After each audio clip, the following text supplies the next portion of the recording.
بسم اللہ الرحمن الرحیم۔ میرے پاکستانیوں مختلف کیمپوں کے صحافیوں کی طرف سے مختلف قسم کے بیانات آتے ہیں، اور آپ دیکھتے ہیں کہ کچھ صحافی جب بیان دیتے ہیں تو ان کے اوپر بڑا ڈائریکٹ ریئیکشن بھی آ جاتا ہے اور بڑا سیریس لیا جاتا ہے۔ کچھ ایسے صحافی ہیں کہ وہ بڑی سی بڑی بات کر دیتے ہیں، بہت سارے سوالات اٹھا دیتے ہیں، لیکن ان کو سیریس بھی نہیں لیا جاتا، اس کے اوپر کوئی ریئیکشن بھی نہیں آتا اور ان کو درگزر کیا جاتا ہے۔ کچھ تو ایسے صحافی ہیں کہ وہ یہاں تک بیانات دے دیتے ہیں کہ پوری قوم کی طرف سے مطالبہ آ جاتا ہے کہ یہ تو آئین پاکستان بھی موجود ہے، قانون بھی موجود ہے، کچھ تو کہے، کچھ تو کرے، کوئی وضاحت، کوئی ریئیکشن، لیکن ان کو مکمل طور پہ اگنور کیا جاتا ہے۔ اب یہ کل میں ان کے اوپر سوچ رہا تھا اور اس کے میں جوابات ڈھونڈ رہا تھا تو میں خود دنگ رہ گیا کہ آج جو زیر عطاب صحافی ہے وہ سارے وہ ہیں جن کو یا ریجیم چینج آپریشن کی جتنے بھی ایونٹس ہے، سیکوینس آف ایونٹس ہے، ان کے معلومات ہے، یا انہوں نے پوری ریجیم چینج آپریشن کے عمل کو اپنے آنکھوں کے سامنے ہوتے ہوئے دیکھا، یا جو آخری دن تھا عمران خان کی حکومت کا اور رات کو جن صحافیوں کو عمران خان صاحب نے پرائم منسٹر اس وقت کے بلایا تھا اور مراسلے کے حوالے سے ان کو بریفنگ دی جا رہی تھی، تو وہاں پہ یہ موجود تھے۔ اور اس کے ساتھ ساتھ جب عمران خان صاحب ڈائری لے کے پرائم منسٹر ہاؤس سے نکلنے لگے اور ریجیم چینج آپریشن کا پورا جو ایک سلسلہ تھا وہ ہوا، تو یہ اس وقت بھی وزیر اعظم ہاؤس میں موجود تھے۔ اب انہوں نے اپنی آنکھوں کے سامنے کیا کیا چیزیں دیکھی، پرائم منسٹر ہاؤس میں اس دن اور اس رات کیا کچھ ہوا، اور اس کے ساتھ ساتھ جو پورا ریجیم چینج آپریشن کا جب سے آغاز ہوا تھا، یا اراکین کی خرید و فروخت کا بازار گرم تھا، اور جس طرح مختلف جگہوں پہ ملاقاتیں ہو رہی تھی، امریکن سفارتکاروں کی بھی ملاقاتیں ہو رہی تھی، اس کے ساتھ ساتھ جب میڈیا کو کنٹرول کیا جا رہا تھا، بیانیہ بنانے کی کوشش کی جا رہی تھی، تو وہ تمام چیزیں ان کی آنکھوں کے سامنے ہوئی۔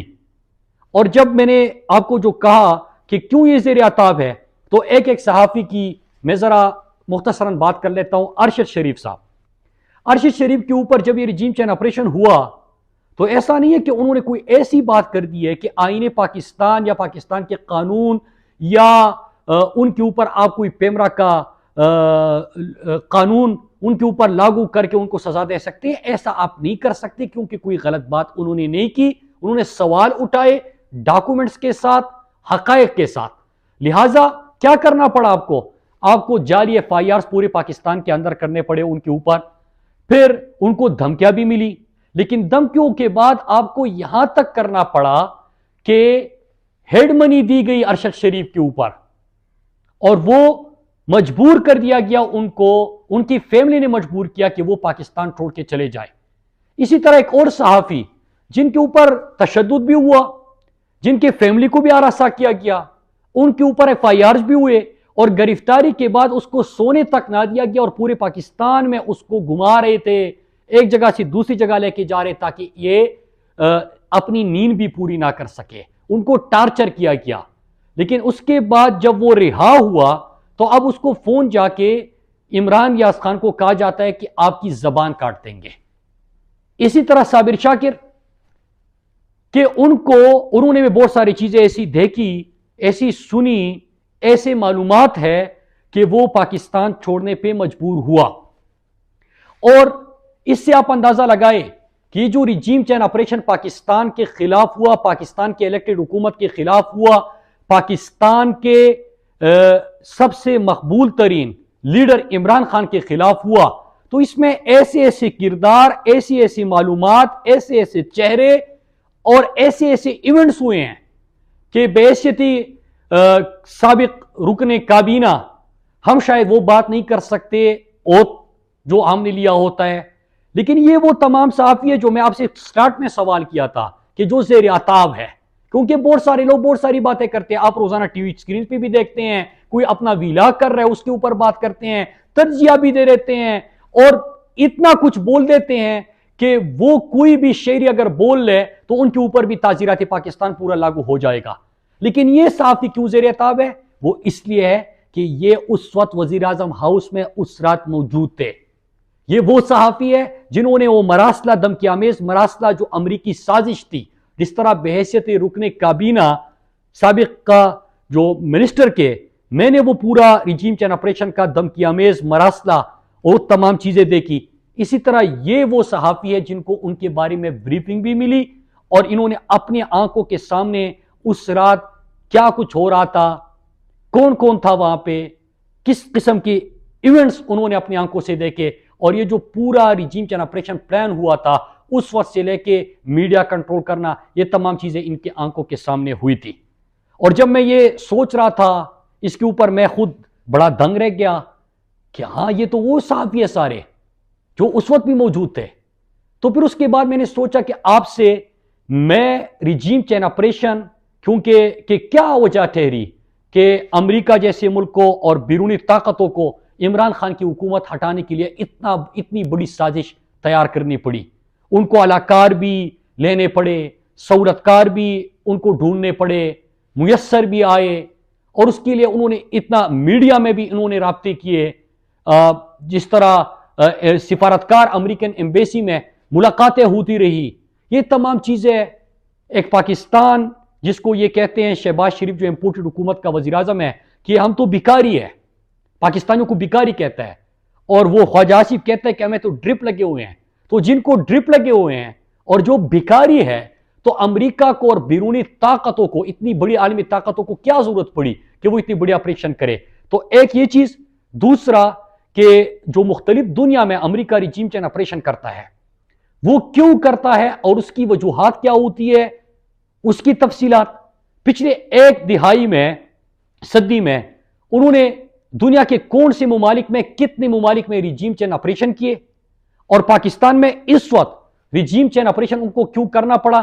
کون سے مفادات تھے، اس سے پاکستان کو مستقبل میں اور ابھی جو نقصانات ہو رہے ہیں اس کی تفصیلات کیا ہے،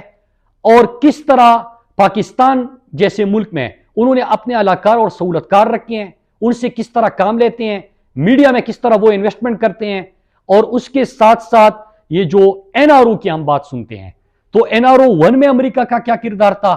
کتنی ملاقاتیں ہوئی، کس کس سے ملاقاتیں ہوئی، اس کی تمام تفصیلات اور ڈپلومیٹک کیبلز،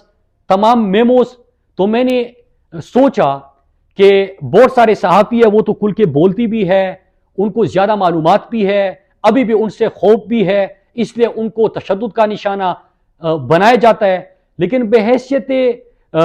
جو کیونکہ ہم نے عہد لیے ہوتے ہیں تو بہت ساری باتیں تو شاید ہم نے نہیں کی، لیکن ایک سلسلہ ضروری اپنی قوم کو آگاہ کرنے کے لیے، اور اس سلسلے کا ہم آغاز کر رہے ہیں انشاءاللہ۔ میں آپ کے سامنے امریکہ کی ریجیم چین آپریشن کتنے ممالک میں ہوئے، اس کے تمام تفصیلات، NRO 1، NRO 2، اس سے ملک کو نقصان، اور ابھی کا ریجیم چین آپریشن کس طرح پلان ہوا، کس طرح ایگزیکیوٹ ہوا، سیکوینس آف ایونٹس کیا تھا، وہ تمام تفصیلات انشاءاللہ آپ کے سامنے رکھیں گے۔ لیکن اس سے پہلے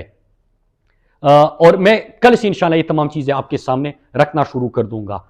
لیکن آپ سب کو پتا ہوگا کہ عمران خان صاحب کی قافلے میں شریک ایک گاڑی تھی،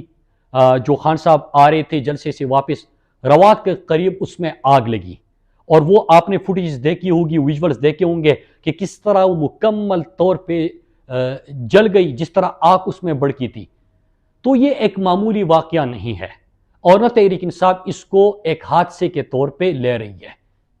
اس کی وجوہات ہے ریجیم چین آپریشن سے لے کے آج کے دن تک، بلکہ مسلسل عمران خان صاحب کو جتنے سیکیورٹی تھریٹس ہے، جتنے ان کے خلاف سازشیں ہو رہی ہے، جس طرح ان کی زندگی کو خطرے میں ڈالا جا رہا ہے، اور اس دوران کیا کچھ ہوا،